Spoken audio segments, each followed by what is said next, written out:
Welcome to Roofing Road Trips, the podcast that takes you on a thrilling journey across the world of roofing. From fascinating interviews with roofing experts to on-the-road adventures, we'll uncover the stories, innovations, and challenges that shape the rooftops over our heads. So fasten your seatbelts and join us as we embark on this exciting roofing road trip. Hello and welcome to another Roofing Road Trips from Roofers Coffee Shop. My name is Heidi Ellsworth, and we've got a really interesting podcast today. We're going to talk about something that you probably don't talk about every single day, but when you need it, you need it. And that is long length roll forming. Those panels that are huge for huge projects. And what do you need to do? We've asked the experts at AEP Span to come visit with us about this and what they have to help you out. So I'd like to introduce Jeff Haddock and Jeff Medeiros to the show. Welcome, gentlemen. Hello. Thank you for having us. It is so great to have both of you. What an interesting topic. But before we jump in, let's start with some introductions. So Jeff Haddock, can you go ahead and introduce yourself? Tell us a little bit about what you do at AEP. I'm Jeff Haddock. I'm the Technical Services Manager with AEP Span. I've been with the company about 2 years, and I oversee our weather tightness warranty program and deal with all things on a technical aspect from the install perspective. So I've kind of had my run of my time here. I've produced it, sold it, and done just about everything up till now where I'm actually working on the technical side of it.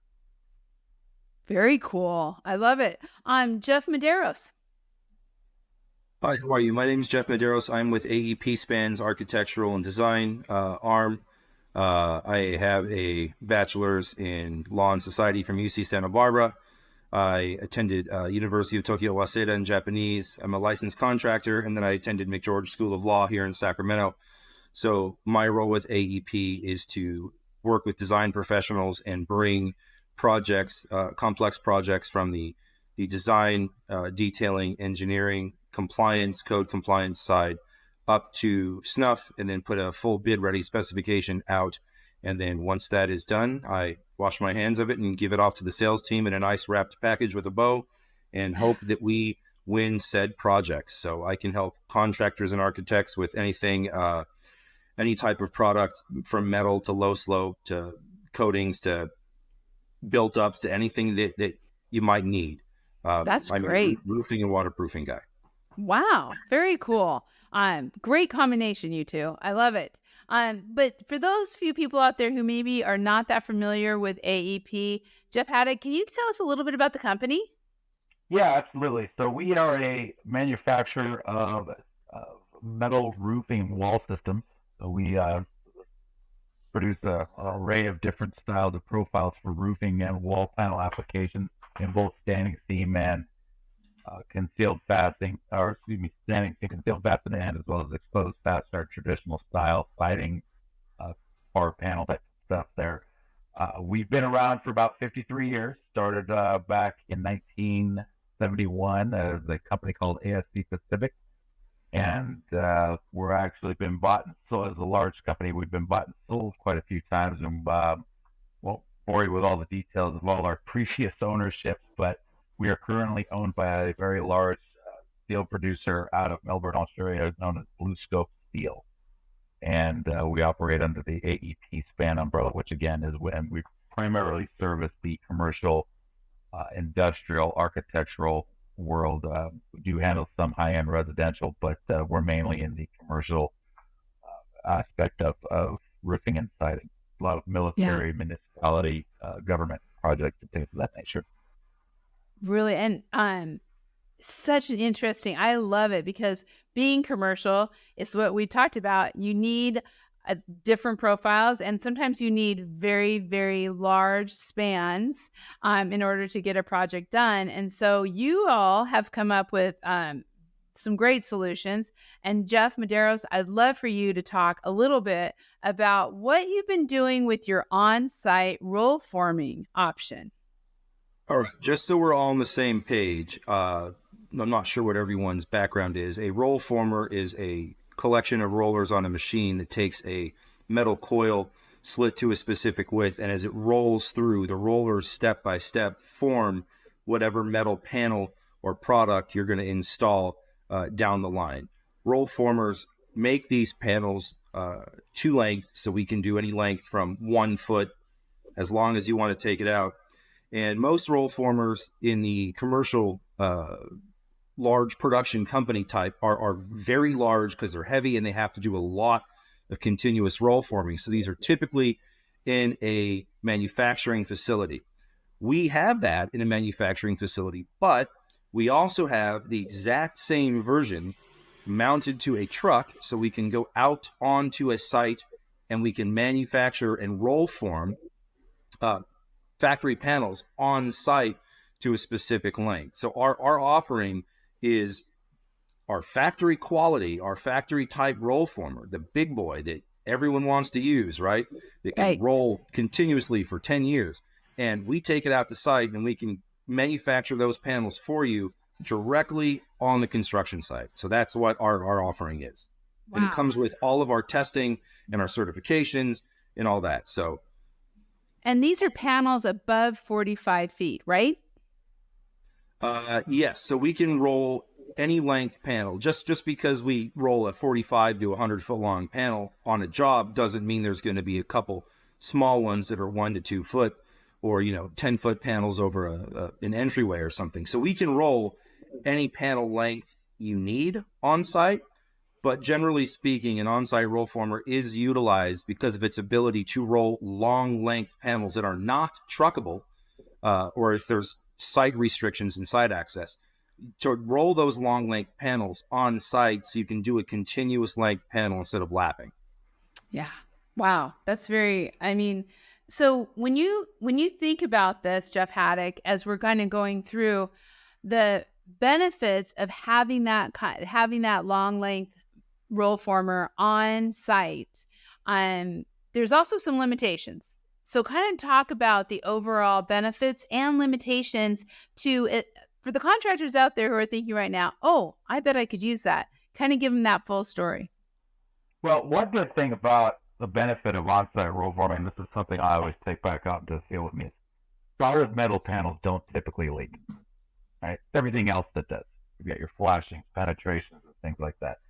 Especially when you're dealing with a long length roof run where you may have an end lap that's needed in there. That's a cut splice joint that's in the panel that doesn't necessarily need to be there, and is a potential for future maintenance issues, potential leak down the road. It's like years down the road, but it is still definitely potential for these types of issues. Whereas a solid metal panel, you're not going to get that issue. It's going to come down to the flashing and other accessories or how those are installed where the potential issues may arise. Having that concealed fasteners, it's just much more beneficial as far as the longevity, long-term use to the owner, benefits of that, such as that goes. Yeah. So, when we're looking at that, looking through it, and we're really looking at the type of profile, Jeff Medeiros, what kind of profile does work really well with that long panel format? So what you're after there is a standing seam or concealed fastener type panel. These are not through fastened panels whatsoever. Through fastened panels, by definition, are through fastened, and so there's holes in them. A concealed fastener panel, a standing seam panel, does not have through fasteners through them. The actual fastener is through the clip inside the standing seam leg. So the profiles are all going to be standing seam, whether it's from us or someone else, right? But we use a 2-inch tall standing seam, mechanically seamed panel leg, which means the male and female panels legs, after they interlock, have to be mechanically seamed with a mechanical seamer to fold it into each other and run it down. So these panels are good down to a 1/4 slope. And for all you roofers out there that aren't familiar with metal, under code, you are allowed to go down to a 1/4 slope with steel in a mechanically seamed type application. So this is great for low slopes and on large buildings where you have long panel runs. It's imperative that you have these long long length panels sealed along the seam the entire way. So our profile specifically is a mechanically seamed, concealed fastener, standing seam roofing panel.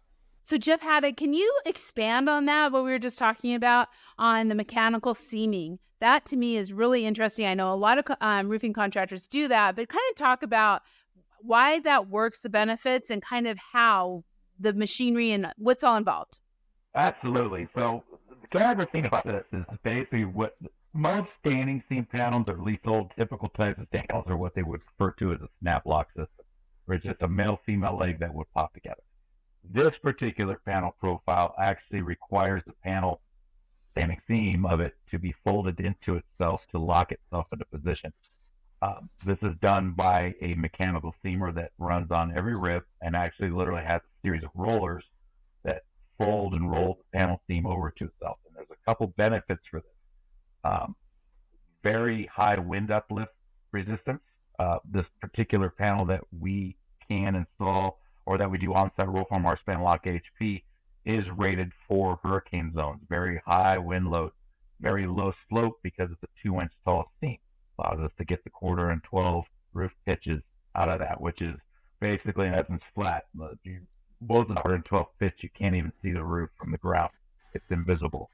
Another benefit to that is we do on-site roll form does have for the same sealant that we do in our factory panel, which also helps for air and water infiltration to the seams, furthering that leak protection and preventing any intrusion into the roof assembly.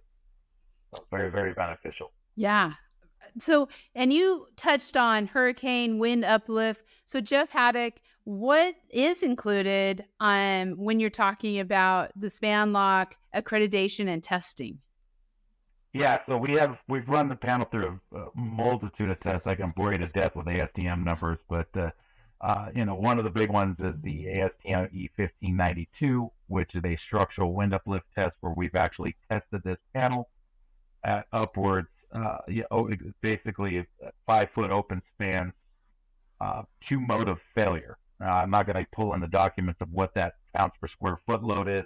I can tell you in some variants we have reached upwards of 220 pounds per square foot of wind uplift resistance, which is quite high. Yeah. But, that's some of the testing that we do. We also have other testing that we've done within the seam, especially now that for the fact that we actually have sealant in there, the ASTM air and water infiltration testing, and then a really big tough one to get, which is on that panel, the ASTM E2140, which is a static pressure head test. And getting into big details on that, that test is basically where you build a test chamber around a seamed panel and stand 6 inches of standing water over that panel, and it must hold for a period of 6 hours without any leakage or penetration through the seam. So very, very rigid test. One last big structural performance test that we have is this is FM Global certified. So this is an FM rated panel. That's a big one. And one thing, it's very difficult to have that FM certification on a roll former that's typically stacked onto a trailer, but being as this is almost the exact copy of our roll former that we operate with inside the mill, or in our factory, we are able to offer all of the same testing and benefits that a factory roll form panel would get, except with the system we can go for more. Wow. Jeff, now, I do want to point one thing out real quick. When Jeff Haddock was going through all those ASTM, we also do have UL certification as well, but there's a difference in the UL versus ASTM, and I want to touch on that real quick. So UL is a pass-fail. Okay, UL is did you make it or did you not? Did you pass your realtor's exam or did you not pass your realtor's exam? Okay, ASTM is a push to failure test. Okay, that means to put it in perspective, if you're going to have surgery done, do you want someone that passed or failed, or do you want someone that was ranked? And what ASTM does is rank that. I want the best surgeon working on me, right? I want the #1 surgeon. And that's what the ASTM testing does, is push to failure. So this testing that Jeff has touched on isn't your standard run-of-the-mill testing that, some roll formers have, that people that throw up siding and gutters. This is our on-site roll former complies with all of our ASTM push to failure testing, which is also included in our Universal Evaluation Services report, like a UES, ICC, IATMO, which you're going to need for a majority of your submittals to push everything through. So this roll former meets all of those criteria. Wow. Wow. That is impressive.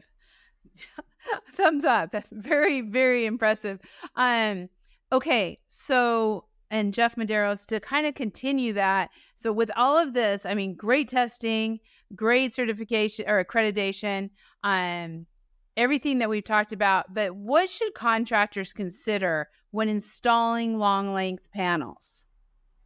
All right. So I'm going to paint a horrible picture, and then I'm going to paint a great picture for you. Okay. Are you ready? Everybody buckle up.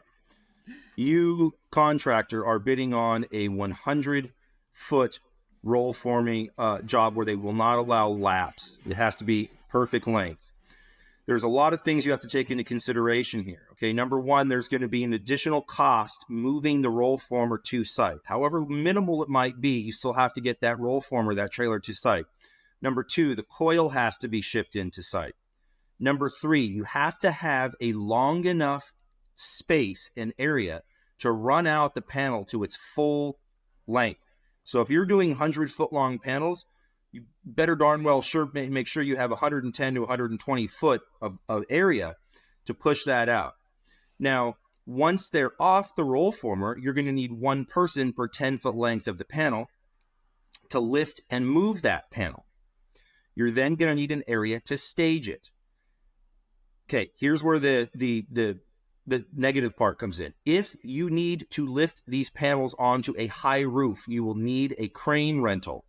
That's expensive. I was talking about heart surgeons earlier. Crane operators make about as much as a heart surgeon if you've ever hired one, okay? Okay. With those crane operators, you're going to need site control and site access, safety, right? There's another expense. The spreader bar might be needed. The spreader bar goes from 2 pick points to 4 pick points to 2, 4, 6, 8 pick points, depending on the panel length. So it picks the panel up and it won't bow and sag in the middle. So the spreader bar might be a cost. Once you've picked this panel up, you better hope you have perfect weather, because if this panel spins and hits anything, you aren't out a 10 or a 20 foot long length panel that's damaged. You're out a 100-foot long panel that's damaged. So all of these things, when you're bidding this job, you need to take into consideration, because on-site roll forming has additional costs associated with it. Once it's on the roof, installation can continue on as normal. But the benefits to this thing are you don't have to lap it, and you can run it full length. And a lot of architects now are specifying long length panels that are required. And just because I painted that bad picture, here's the good side of this. Every other contractor out there better make darn well sure that they're bidding the exact numbers for all these things I just lined out, because if they're not, you're going to be up a creek without a paddle, and you do not want to be that person.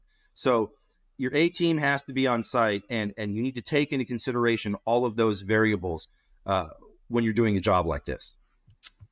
Wow. I mean, that is a lot to consider. And so you probably have contractors who specialize in this, right, Jeff Medeiros? Yes, we do. Jeff Haddock can speak more to this one because he works in the field with them on site inspections, where I work with design professionals. Yeah. Perfect. So what kind of projects, what kind of contractors, what's the ideal application, Jeff Haddock? Yeah, I mean, we're looking for you don't want somebody that's kind of a comp shingle guy coming out here and doing these things. These are big commercial type projects where you want licensed roofing, licensed sheet metal contractors that do have experience and understand manufacturer standard install details. That's the big thing. That we want to work with a crop of installers that has the knowledge base to know how to install these roofs and what the expectations are on that for thermal movement and things. There's rabbit holes we can go down our lot there, but a lot of these types of applications that you're dealing with, long length panels, gymnasiums, aircraft hangars, think large buildings, things like that. Most buildings, run of the mill, you can get 45, 48 panels 48-foot panels out of the factory. But these are for large type applications where you need to get that nice long continuous length roof on there. So. And do you see, Jeff Haddock, the contractors who are doing this pretty much specialize in this, or that it's something that they really do regular? It's not just for anybody to start doing it without some practice. You want some experience in installing standing seam roof systems, some work experiences, and I wouldn't want to put this on-site roll forming out to somebody that's been used to doing comp shingle their entire operating career. So definitely want to work with a specialized contractor. And for those of you that are out there listening that may not be in contracting business, contacting a manufacturer or a list of approved installers is always a good idea to get that list out to you, multiple selections. Yeah, to go off of what Jeff was saying, from my side, from the design side, anytime that I am working with an architect on a project like this, I'll always have them make sure that in the specification that there's some considerations taken that must have done like projects, must be the certified installer of the manufacturer. This is not something that you want to just dabble in. It's definitely higher up on the difficulty scale. And especially when you take into consideration that one mistake can damage a long, expensive panel. So you want to make sure that the A-team's on this 100%. Wow. And Jeff Medeiros, you had said earlier, you need to make sure you have 120 feet space to work, that you kind of know what you have to do. And you also talked about the cranes and the cost of crane drive. So can you kind of just overall put that together again with what site considerations are needed for long length, kind of overall where the contractors are like, okay, this is what we have to do consideration wise for a project like this? Yeah, the first thing is you want to take into consideration site access. If you can get a roll former in there and be able to park it and make it level, and have a area that is long enough to roll out a full length panel, whatever size you need, plus a little bit of fudge room, because when you roll that panel out, you're going to have to pick it up and have your installers transport it to a staging area. So spinning a panel like that takes some extra room. The second consideration is your eave height. Do you need a crane on site to lift these panels? That is an additional cost that you have to be able to build into a project like this. Another site condition I would say is going to be weather. I've done work with architects that do projects like this in the Pacific Northwest, where it's always never windy and never rainy in Seattle, right? Right. It's more difficult in higher weather considerations. So take into consideration, Texas, winds kick up, right? Louisiana, winds kick up. So make sure that you're doing this, you take into consideration weather conditions, and you schedule this for a pristine day. Outside of that, you want to play with a manufacturer that knows what they're doing. And I say this because not all roll formers are created equal. There are a lot of roll formers out there that you can pick up for peanuts and get on site, but the testing doesn't go along with it. ASTM testing doesn't adhere to it. The UL testing doesn't adhere to it. You have to make sure that you're playing with a big manufacturer that knows what they're doing in order to play ball, especially with a lot of governmental projects where a Department of State Architects back check is required. Wow. So Jeff Haddock, can you kind of step us through an average day involved with AEP Span on-site roll forming? We've kind of talked about it with considerations, but if as a contractor, you're out in the field with the contractors all the time, what's that average day look like? The big thing there is to make sure that we've got coordination with the contractor, making sure we're going to have access. Because on job site, right, our roof is not the only trade taking place typically. So we've got to make sure not only going back to the size of the work area that Jeff Medeiros was touching on, but we also got to make sure we've got other trades that are staying there. One big thing is making sure they have a crew that's large enough. With our on-site roll former, we're sending out 2 people, so we have a a tailor, and then we have a machine operator that's out there, and it's generally running it in a two-person team.